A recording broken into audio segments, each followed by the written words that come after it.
বিসমিল্লাহির রহমানির রহিম। আজকে সংবিধান নিয়ে সংক্ষিপ্ত আলোচনা করব। গণপ্রজাতন্ত্রী বাংলাদেশ সরকারের রাষ্ট্র পরিচালনার জন্য যে বিধান তৈরি করা হয়েছে সেটা হচ্ছে আমাদের সংবিধান। তো আমাদের সংবিধানে মোট 11টি ভাগ রয়েছে। প্রস্তাবনা দিয়ে এটা শুরু হয়েছে। প্রথম ভাগে রয়েছে প্রজাতন্ত্র, আর প্রজাতন্ত্রে মোট 7টি অনুচ্ছেদ রয়েছে, 1 থেকে 7 খ পর্যন্ত। দ্বিতীয় ভাগ হচ্ছে রাষ্ট্র পরিচালনার মূলনীতি। রাষ্ট্র পরিচালনার মূলনীতিতে অনুচ্ছেদ 8 থেকে 25 পর্যন্ত রয়েছে। এবং তৃতীয় ভাগ হচ্ছে মৌলিক অধিকার নিয়ে কথা বলা হয়েছে। মৌলিক অধিকার 26 থেকে 47 ক পর্যন্ত।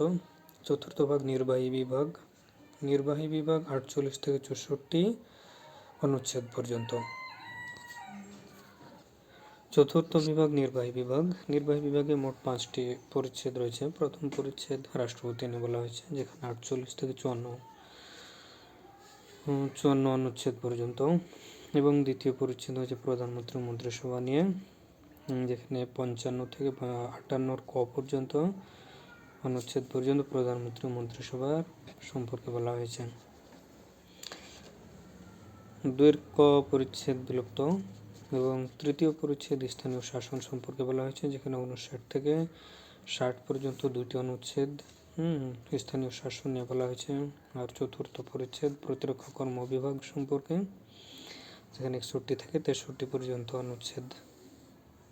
পঞ্চম পরিচ্ছেদ অ্যাটর্নি জেনারেল সম্পর্কে বলা হয়েছে, যেখানে 64 নম্বর অনুচ্ছেদ অ্যাটর্নি জেনারেল সম্পর্কে।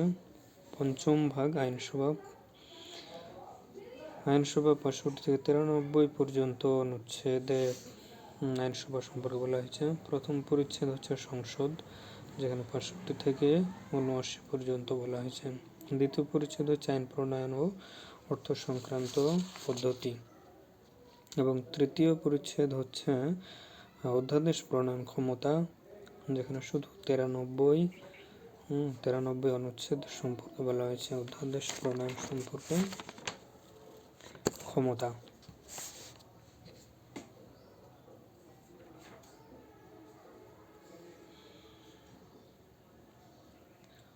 আর ষষ্ঠ ভাগ হচ্ছে বিচার বিভাগ সম্পর্কে বলা হয়েছে, যেখানে 94 থেকে 117 নং অনুচ্ছেদ পর্যন্ত বিচার বিভাগ সম্পর্কে বলা হয়েছে। বিচার বিভাগে রয়েছে 3টি পরিচ্ছেদ। প্রথম পরিচ্ছেদ হচ্ছে সুপ্রিম কোর্ট নিয়ে, যেখানে 94 থেকে 113 পর্যন্ত অনুচ্ছেদে সুপ্রিম কোর্ট সম্পর্কে বলা হয়েছে। দ্বিতীয় পরিচ্ছেদে 114 থেকে 116 ক পর্যন্ত অধস্তন আদালত সম্পর্কে বলা হয়েছে। এবং তৃতীয় পরিচ্ছেদের 117 অনুচ্ছেদে প্রশাসনিক ট্রাইব্যুনাল সম্পর্কে বলা হয়েছে। সপ্তম ভাগে নির্বাচন সম্পর্কে বলা হয়েছে, যেখানে 118 থেকে 126 পর্যন্ত নির্বাচন কমিশন গঠন, নির্বাচন কমিশনার, প্রধান নির্বাচন কমিশনার ও অন্যান্য নির্বাচন কমিশনারদের সম্পর্কে বলা হয়েছে। অষ্টম ভাগে মহাহিসাব নিরীক্ষক ও নিয়ন্ত্রক সম্পর্কে বলা হয়েছে, যেখানে 127 থেকে 132 নং অনুচ্ছেদ পর্যন্ত বলা হয়েছে। নবম ভাগে বাংলাদেশের কর্ম বিভাগ প্রথম, যেখানে 133 থেকে 141 পর্যন্ত অনুচ্ছেদে বাংলাদেশের কর্ম বিভাগ সম্পর্কে বলা হয়েছে। এখানে 2টি পরিচ্ছেদ রয়েছে। প্রথম পরিচ্ছেদ 133 থেকে 136 পর্যন্ত, যেখানে কর্ম বিভাগ সম্পর্কে বলা হয়েছে। আর দ্বিতীয় পরিচ্ছেদ 137 থেকে 141 সরকারি কর্ম কমিশন সম্পর্কে বলা হয়েছে। 9 ক ভাগ জরুরি বিধানাবলী সম্পর্কে বলা হয়েছে, যেখানে 141 ক থেকে 141 গ পর্যন্ত। এবং 10ম ভাগে সংবিধান সংশোধন সম্পর্কে বলা হয়েছে, এটা শুধু 142 নং অনুচ্ছেদ। সংবিধান সংশোধন সম্পর্কে শুধুমাত্র 142 নং অনুচ্ছেদে বলা হয়েছে। এবং বিবিধ 11 নম্বর ভাগ বিবিধ, এখানে 143 থেকে 153 পর্যন্ত মোট 10টি অনুচ্ছেদ বিবিধ নিয়ে বলা হয়েছে।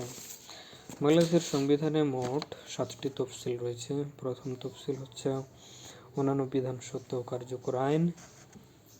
অন্যান্য বিধান সত্ত্বেও কার্যকর আইন সম্পর্কে বলা হয়েছে। আর দ্বিতীয় তফসিলটি বর্তমানে বিলুপ্ত।